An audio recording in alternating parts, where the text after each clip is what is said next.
Hello guys, welcome to a day in our life. FT गावाकडची मज्जा. घरी बसल्या बसल्या आला होता कंटाळा, म्हणून आम्ही केला एक नवीनच प्लॅन, गार्लिक मॅगी. मग केली मॅगीची तयारी आणि मारला गाडीला स्टार्टर. पावसाचा आनंद घेत घेत डोंगराकडे वळालो. पावसामुळे एवढी चिकचिक झालेली की चिखलात रस्ता की रस्त्यात चिखल हेच समजेना. हा रस्ता पार केल्यावर आम्हाला दिसला हा अतिशय सुंदर व्ह्यू, आणि हा व्ह्यू पाहताच सगळे भारावून गेलेले.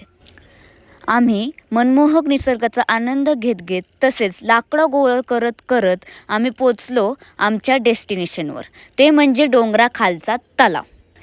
बेस्ट व्ह्यू सिलेक्ट करता करता आम्ही केली चूल पेटवायची तयारी.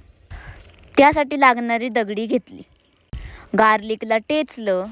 खूप प्रयत्न केल्यानंतर चूल पेटलीच नाही. मग आम्ही घेतली आजीची मदत. आजींनी आम्हाला चूल पेटवण्यासाठी काही जरुरी सामान दिलं आणि त्याचाच वापर करून आम्ही चूल पेटवली. तलावात आम्हाला खूप सारे बदक दिसले, सुंदर उडणारे पक्षी आणि थंडगार हवा. मग आम्ही केली मॅगीला सुरुवात. स्लो कुक्ड फूडची मज्जाच वेगळी असते आणि आम्ही ही मज्जा खूपच चांगली अनुभवली.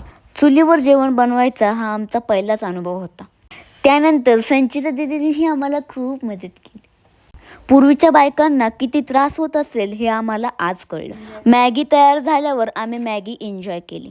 मॅगीने भागलं नाही म्हणून आम्ही चिप्स आणून खाल्ले. आम्हीही खाऊ खाल्ला आणि आम्हाला मदत केलेल्या आजीलाही आम्ही खाऊ नेऊन दिला. आणि मग सगळा कचरा जमा करून आम्ही निघालो आमच्या घरी. So that's all for this day. Bye bye.